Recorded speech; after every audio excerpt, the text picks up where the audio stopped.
Buenas tardes. Se escucha bien, ¿verdad? Perfecto. Estábamos esperando por unas personas, pero es la hora, así es que vamos a empezar. Antes de nada, gracias a todos por venir. Como esto es un tema que se graba, pues al final también hay ocasión de que luego lo pueda ver cualquier persona. Lo que me pidieron que contase es, desde nuestro punto de vista, cuáles son las oportunidades de negocio que se pueden generar con todo el reto y todo lo que está ocurriendo con la sostenibilidad. Entonces, lo que he hecho ha sido una pequeña presentación que baso en el conocimiento personal, en lo que está publicándose por ahí de muchos estudios que se están haciendo, informes, y en una pequeña encuesta, pero con un número bastante representativo que he realizado en las últimas semanas.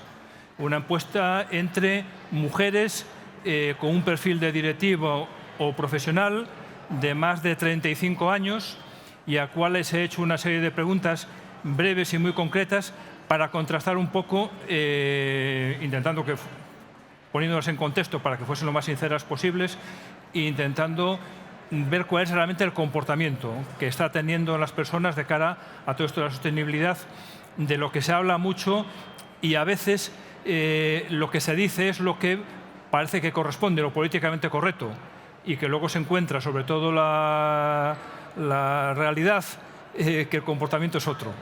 Y esto pasa en muchos ámbitos de la vida. Y entonces, eso es fundamentalmente, más que intentar hablar de oportunidades de negocio, porque, entre otras cosas, las oportunidades casi siempre dejan de serlo cuando alguien las verbaliza. La oportunidad es cuando es algo que está latente y que alguien descubre y no se lo cuenta a nadie, evidentemente, por una parte, y por otra, que si alguien lo sabe, lo normal es que lo haga y no lo cuente a otros. Entonces, hay que ser en eso bastante humildes en lo que se puede decir. Simplemente son, ya os digo, una serie de reflexiones a título personal. Yo soy el secretario general del clúster gallego del sector textil y moda, que es en Galicia un sector muy importante y que además tiene una proyección tanto a nivel del resto de España como a nivel internacional, por la potencia de las empresas que tenemos ahí instaladas y por la tradición y la historia. También es cierto que yo me dedico a esto a tiempo parcial y hago otras cosas, con lo cual puedo intentar no contaminarme del todo del día a día de lo que está pasando en el sector. En realidad, mi actividad más importante casi es como abogado más que como esto, pero bueno, algo de conocimiento creo que tengo de todos los años que llevo en la actividad. Os he estructurado la presentación, por lo tanto, de esta manera que os acabo de decir, y empezando por lo que dicen los estudios que hay publicados, lo primero que casi vale la pena poner de manifiesto es que este sector se ha echado a sus espaldas un sentimiento de culpa sin ocultarlo, incluso yendo más allá, yo creo que del propio daño que puede hacer el sector a la sociedad y al medio ambiente. Hay otros, por ejemplo, yo recuerdo cuando fue toda la polémica que se creaba con las empresas de telefonía por las antenas repetidoras para los móviles, que si eso producía cáncer a la gente de su entorno, se gastaron millones en permanentemente decir que eso no afectaba para nada. Sin embargo, este sector, no sé si es un acto de sinceridad o de suicidio, casi está diciendo que sí, bueno, realmente asumiendo casi que es el segundo sector que más contamina, cuando la realidad tampoco es tan así. Y hay que ver en qué aspectos se contamina y qué partes de la actividad. Pero los datos que se están dando ya como buenos y que están publicados en todos los informes van desde el 10% de emisiones de gases a nivel internacional, a nivel mundial, que el 20% de las aguas residuales proceden de la actividad de este sector, que si el 30% de los residuos plásticos que también se emiten. Bueno, es cierto que hay una parte importante por las bolsas. A veces no se entra en el detalle de que hay otras cosas que pueden ser incluso más peligrosas, porque una bolsa de plástico tarda muchos años en descomponerse, está en el océano, causa imágenes muy impactantes, pero realmente ese no es el daño más importante que se puede hacer.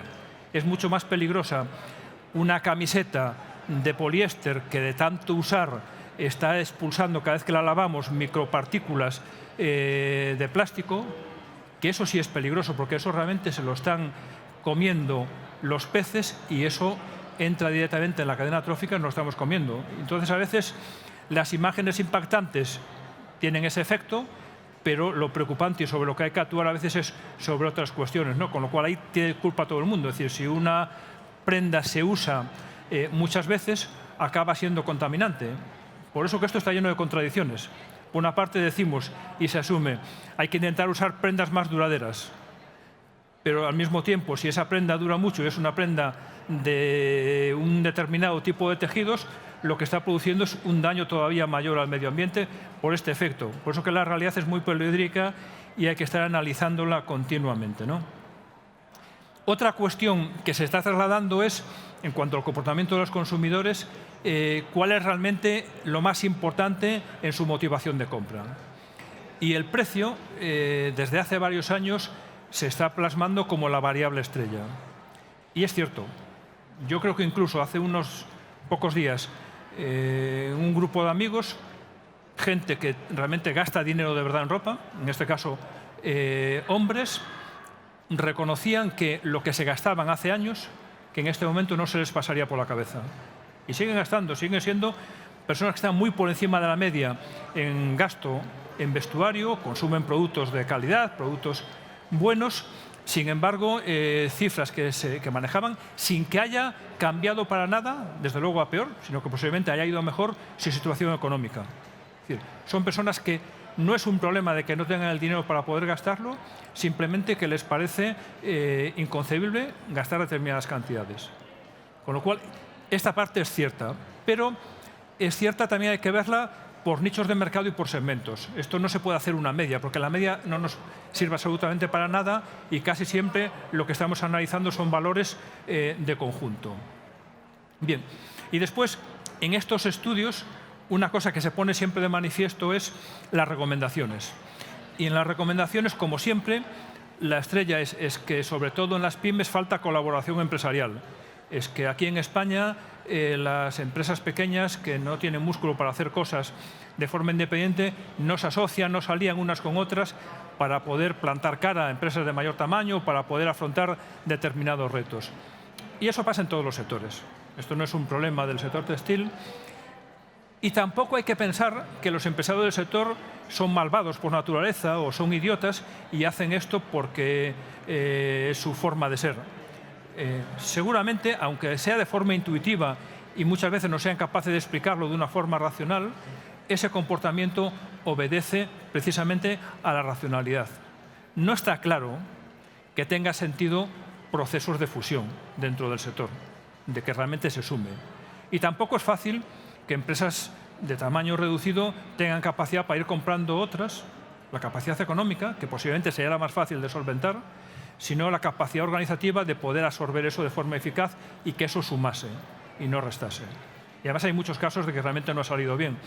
Con lo cual el tema de la colaboración empresarial, que se pone siempre como crecepelo, casi como receta, es algo a cuestionar. La otra receta típica es la de la formación, que hay que intentar que las personas conozcan más. Y la otra que nos recuerda casi siempre al ámbito político es la falta de que no comunicamos bien. Que el sector no es capaz de trasladar de forma eficiente a los consumidores realmente las bondades que tienen determinados productos y que entonces el consumidor no está bien informado o porque los medios no nos hacen caso o porque sería muy caro. Bueno, en definitiva, como cuando un partido político entra en declive, casi siempre lo que acaba siendo el diagnóstico es que no estamos siendo capaces de comunicar a nuestro electorado y a la población todas las cosas buenas que estamos haciendo y entonces no se enteran porque otra cosa que tampoco está claro que sea así. El consumidor sabe discriminar casi siempre bastante bien. La otra receta es que hay que innovar, pero claro, eso hay que innovar, hay que bajar al detalle. Hay que innovar en qué, cómo, cuándo y de qué forma y con qué medios. Y la última es, estamos ahora ante una publicidad tremenda de los fondos europeos, de los Next Generation, de los fondos PERTE, que se supone que van a llegar. Y yo creo que en general esto va a ser una gran frustración, porque sí que hay fondos, sí que habrá cosas que se puedan hacer, pero dudo mucho que llegue sobre todo para las necesidades que tienen muchas de las pymes de nuestro país. Con lo cual, el que esté esperando el maná de los fondos públicos lo tiene complicado, como esté fiando a eso la supervivencia de su empresa. Bien, esto es un pequeño resumen, porque tampoco quiero extenderme mucho más, un poco el panorama general de lo que se está diciendo por ahí, lo que se está escribiendo. ¿Qué he hecho?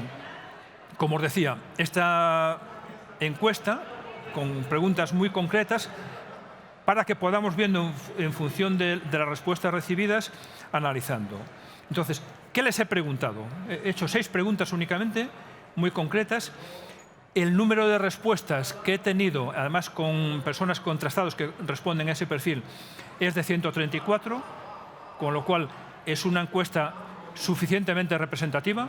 Es decir, además, sobre todo porque a partir de cuando íbamos por 80 respuestas, casi no que estaba cambiando la composición de las distintas tartas de los porcentajes de respuestas en una u otra cosa, con lo cual esto quiere decir que si hiciésemos 100, 200 o 500 más, posiblemente la tasa de variación no pasaría de un 5%, que es el error estimado que le atribuyo a esta encuesta, con lo cual entiendo que es muy fiable. Y la primera cuestión es si realmente son capaces de diferenciar los distintos tipos de tejidos que llevan, la ropa que llevan puestas, que casi es una pregunta que os podía hacer a todos los que estáis aquí, ¿no? Es decir, ¿seréis capaz de, con fiabilidad, saber de qué está compuesto la prenda? Entre otras cosas, porque eso es básico para el tema del reciclado y para el tema de la sostenibilidad. Es decir, no es lo mismo una prenda que lleve muchos componentes, donde se complica exponencialmente el reciclado de todo esto, a que sea, por ejemplo, solo de algodón, o que sea solo de poliamida, o que sea solo de lana. Bien. Me llevé una sorpresa, porque un número bastante importante de personas dicen que sí, que son capaces de distinguir lo que lleva. No sé si porque lo están viendo en la etiqueta o si son capaces del tacto.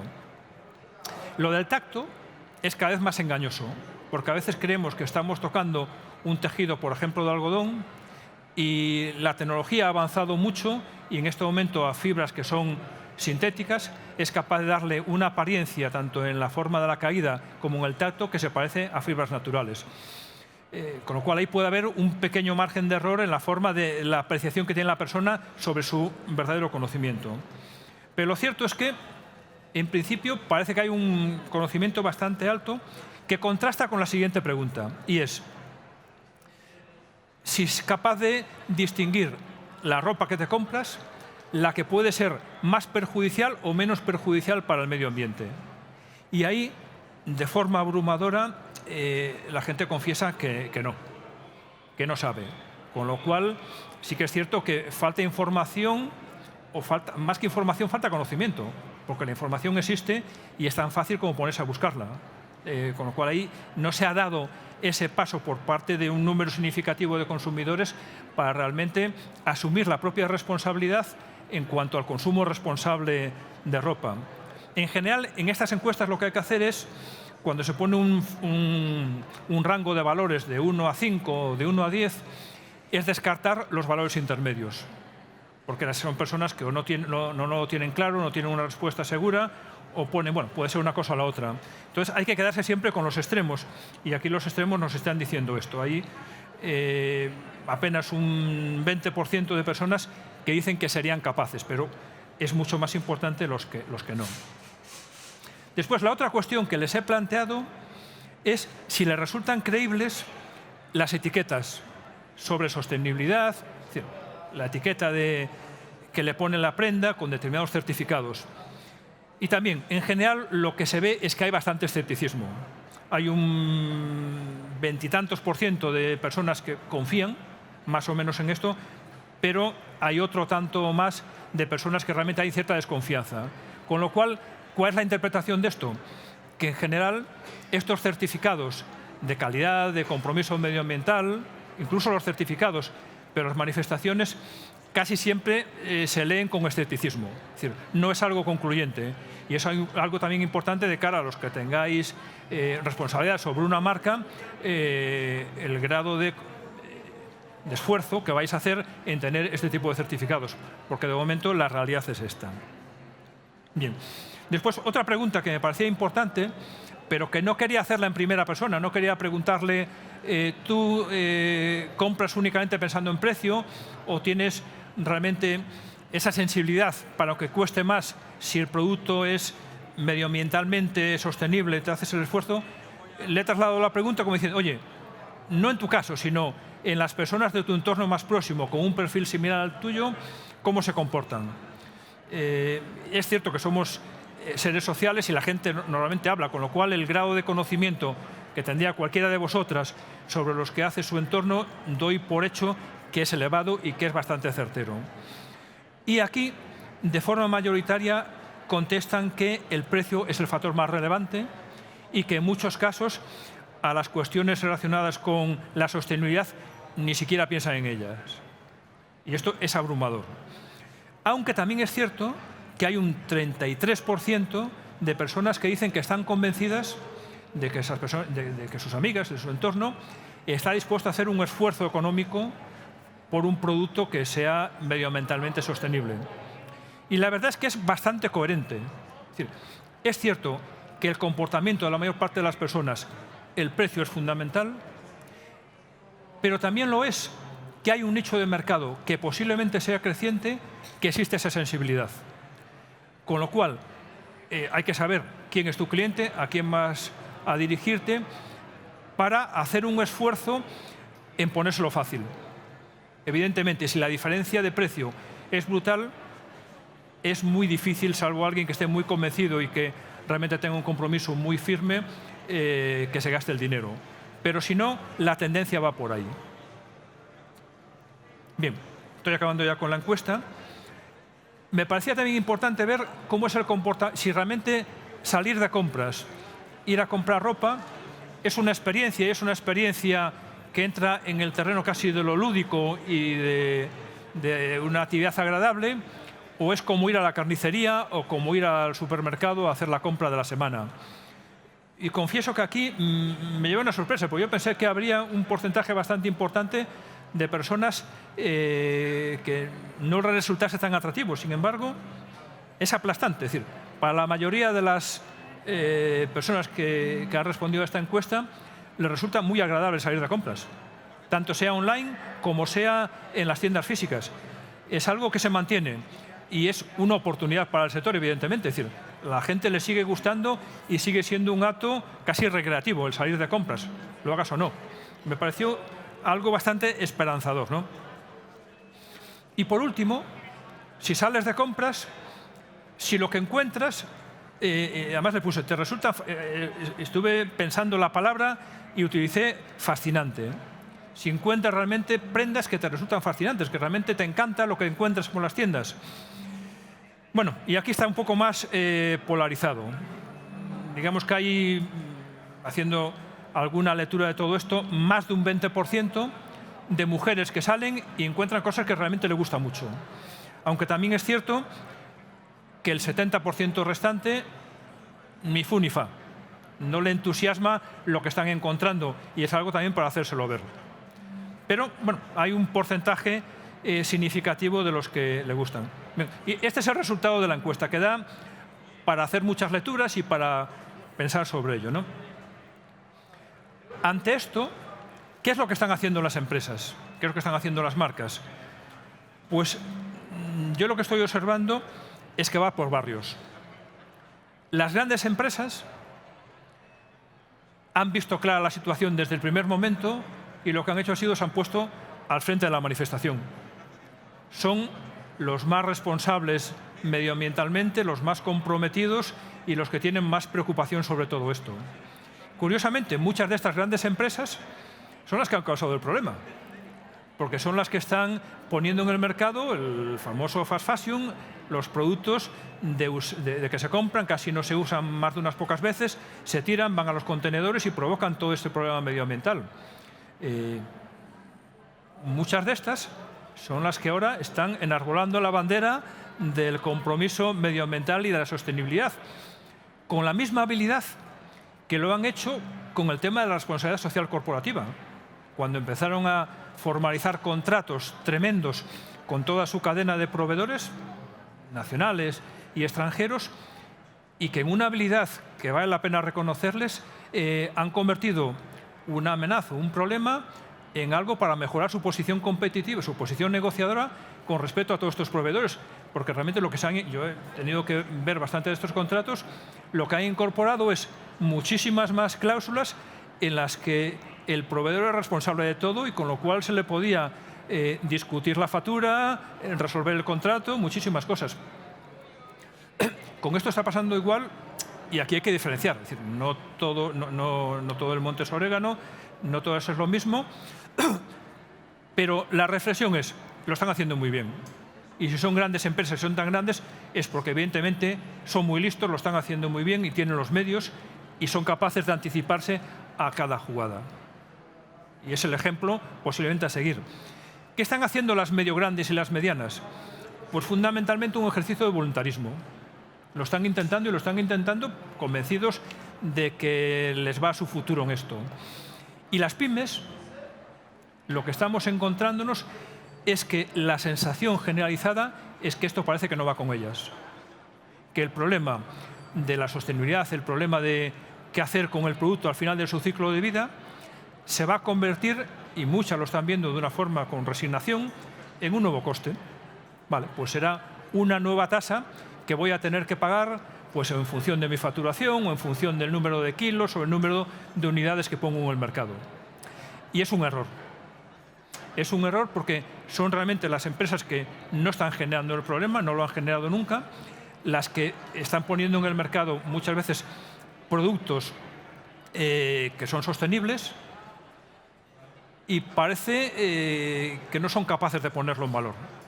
En parte porque tienen otros problemas relacionados con el día a día, con la necesidad de supervivencia, porque las cosas están muy complicadas, pero sería una pena que dejasen pasar esta oportunidad. Y aquí ya me pongo el gorro de responsable de una asociación empresarial y todos tenemos que intentar solventar esta situación. ¿Y qué se está haciendo?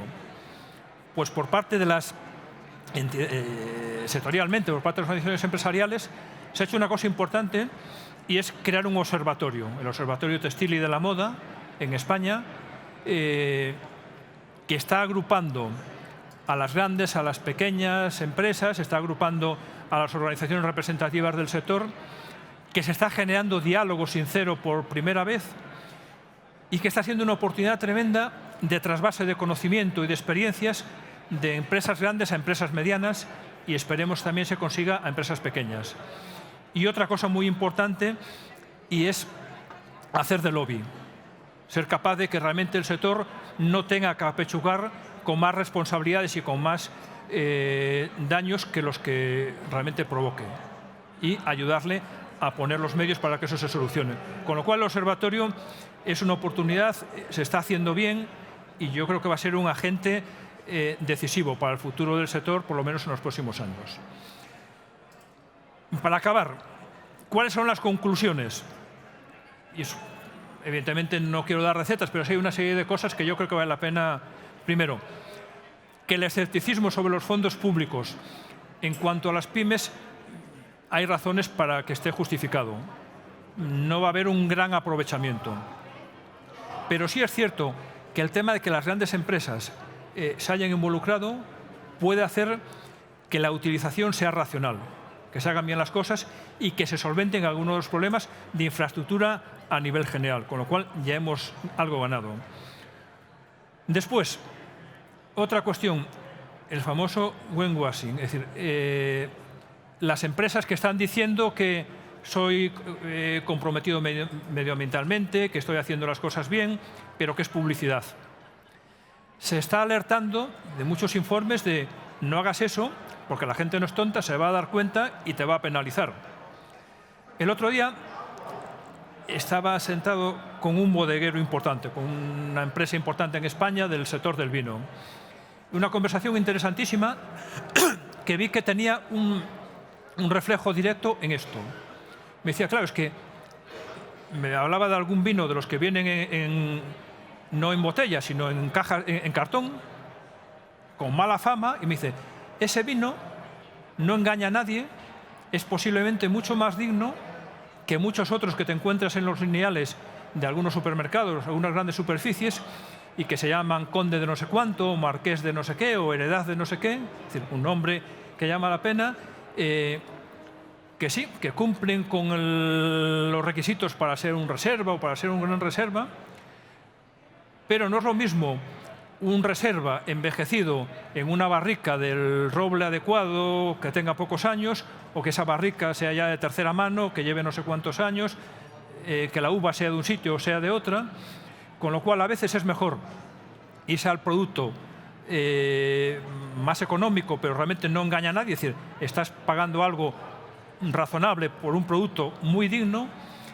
que no pagar algo que te parece más barato, porque es más barato que el reserva con el que lo puedes comparar, pero realmente es peor que el que te venden en caja de cartón. Y con esto pasa un poco igual, es decir, el consumidor no tiene ni el tiempo ni los medios para poder discriminar, con lo cual esa publicidad no es tan cierto que le vaya a pasar factura. Entonces, es una forma de alertar sobre esto. Por poner también en correlación, porque yo creo que aquí lo importante es ser capaz de correlacionar cosas. Unos días antes de la comida con el bodeguero, tuve la suerte de tener una comida también, que éramos miembros de una junta directiva, de una entidad, y éramos pocas personas, con un obispo que se está jubilando, que ya además le había mandado ya la carta al Papa diciendo que tenía 75 años y que se jubilaba, ¿no? Y me pareció interesantísima las reflexiones que hacía este señor, la cabeza privilegiada, y entre otras cosas decía que, claro, que tenían un problema en su organización de descapitalización. Capital humano, que se habían quedado muy mermados, otro problema de ser capaz de mensajes con cierta complejidad, ser capaz de trasladarlos, y decía, pues, si al final le pasa igual a este sector, en el caso sobre todo de las pymes.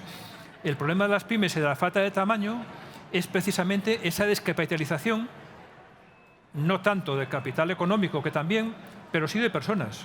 Tú no puedes poner en marcha un proceso de innovación, ni una internacionalización seria, ni muchas cosas, si no tienes medios, si no tienes personas. Y eso le está ocurriendo. Y acaba convirtiéndose el pobre señor que está al frente de la organización y su pequeño equipo en bomberos, que su preocupación es más llegar a fin de mes y sobrevivir y pagar las nóminas y pagar a los proveedores que cualquier otra cosa, ¿no? ¿Tiene solución esto? Pues esa receta de colaboración entre empresas yo no la veo. Pero sí es cierto de que en España, y en Galicia en particular, tenemos todavía más suerte en eso, tenemos la fortuna de que se han creado aquí algunas empresas de muchísimo tamaño, que han hecho las cosas bien y que sobre todo han creado a su alrededor un ecosistema. Un ecosistema no tanto de proveedores del producto, que eso ya viene de atrás y es a nivel global, sino en los entornos más próximos de proveedores de servicios y de soluciones para muchos de los problemas que se van planteando por la evolución de la sociedad y por la evolución de la tecnología y todo ese tipo de cosas. En Galicia, y aquí ya me pongo el gorro de gallego y hablo de nuestro ejemplo, hace unos años eso tuvo la traducción en muchas empresas del sector del mueble que se transformaron en especialistas en la apertura de tiendas, en abrir tiendas. Con lo cual tenemos un conjunto de empresas allí que se han convertido casi en líderes mundiales y que son capaces de abrirte una tienda resolviendo todos los problemas de la iluminación, del mobiliario, de las licencias, de la construcción y de todo en cualquier parte del mundo en muy poco tiempo. Pasó eso, vino el boom de todo el comercio electrónico, de la venta por Internet, y se han creado muchísimas empresas que vienen de las ingenierías, las empresas TIC, especializadas y vendiendo horas de ingeniero informático, de ingeniero de telecomunicaciones, de personas muy cualificadas para estas empresas, para ir resolviendo todas estas cuestiones. Y en este momento hay muchas empresas en el campo de la sostenibilidad, auténticos expertos en el análisis de producto, en la consultoría en todos estos procesos, que han crecido y han conseguido dimensiones muy relevantes y un grado de expertizaje muy grande a la sombra de sus grandes clientes. con una ventaja, y es que si estas grandes empresas muchas veces eran muy recelosas a la hora de compartir proveedores de producto, casi nunca lo han sido con estas empresas de servicios auxiliares, a las que incluso les han alentado a que no dependieran exclusivamente de ellos y que ampliasen mercado, tanto otras empresas dentro del sector como otras actividades. Por ejemplo, las del mueble, especializadas en abrir tiendas, enseguida vieron, por ejemplo, la oportunidad en el mercado de los barcos, de los grandes barcos, cruceros de lujo, y ahí han visto que realmente el hacer un camarote era muy parecido al hacer una tienda. Y se han especializado en ese tipo de cosas y en otros sectores, como pueden ser los de las telecomunicaciones. Y en esto está pasando lo mismo, con lo cual ese problema de dimensión no vale la pena atormentarse pensando que se es pequeño y que no hay forma de colaborar con otras empresas del sector, y es mucho más fácil recurrir a las empresas de prestación de servicios que te pueden solventar esa falta de dimensión que tú tienes. Y sobre todo, que va a ser un trasvase de conocimiento inmediato de las buenas prácticas, traducidas a tu dimensión, de empresas mucho más grandes. Y ahí es donde posiblemente, como lobby desde el observatorio o las organizaciones empresariales, tendremos que focalizar la orientación de las ayudas públicas y que dejen de pensar que somos unos inútiles porque no somos capaces de colaborar entre nosotros, y que nos ayuden a la contratación de estos servicios, porque va a ser la forma de traspasar conocimiento y tecnología directamente a las empresas.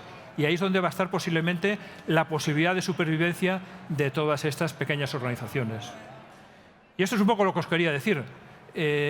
Como sé que nos quedan unos minutos todavía, si tenéis alguna cuestión o si os ha surgido alguna cosa sobre la que debatir, pues encantado. Y muchísimas gracias por vuestra asistencia.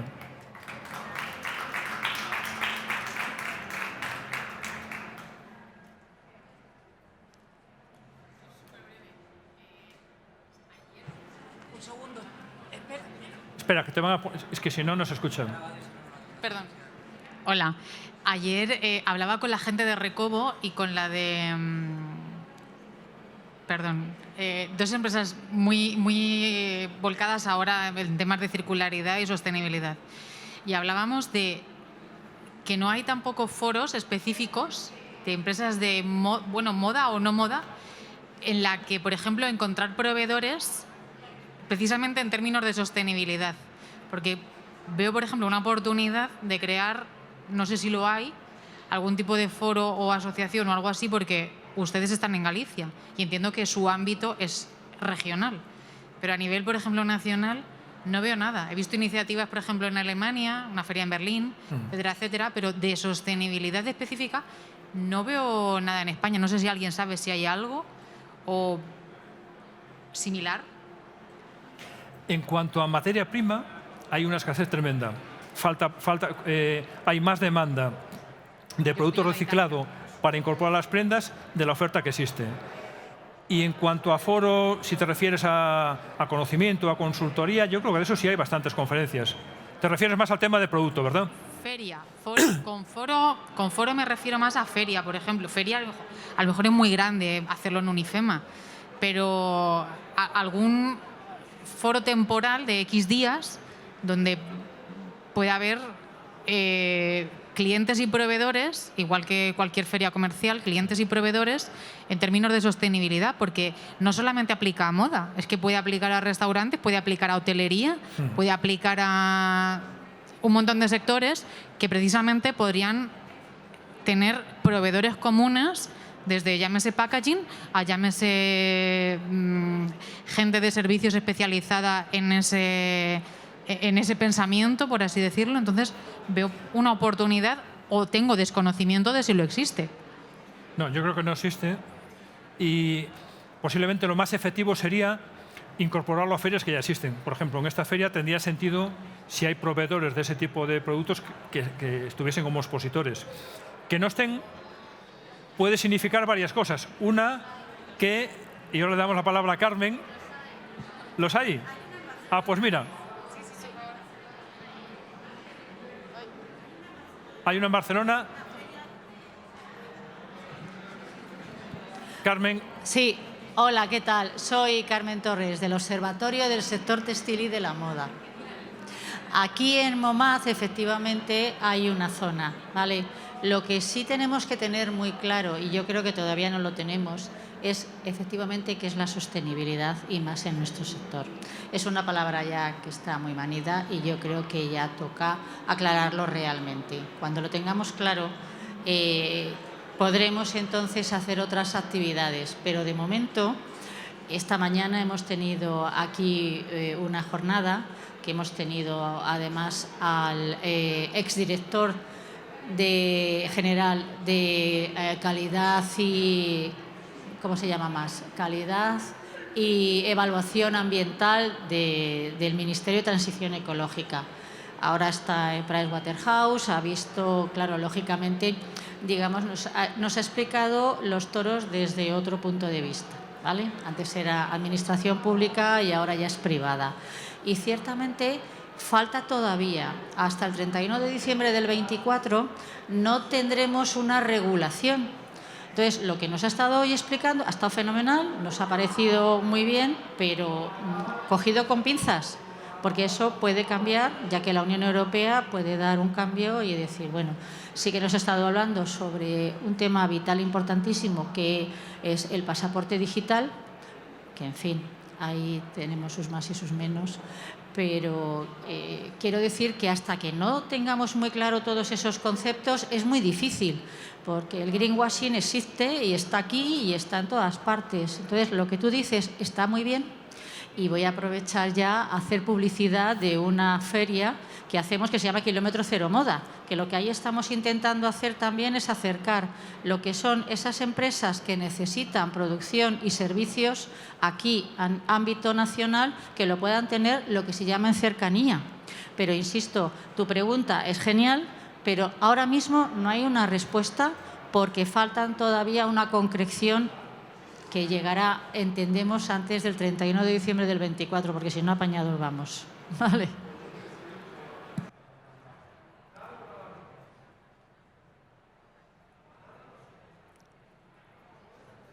Bueno, pues si no hay más cuestiones, hemos cumplido el horario y cerramos aquí la sesión. Muchísimas gracias. Hasta luego.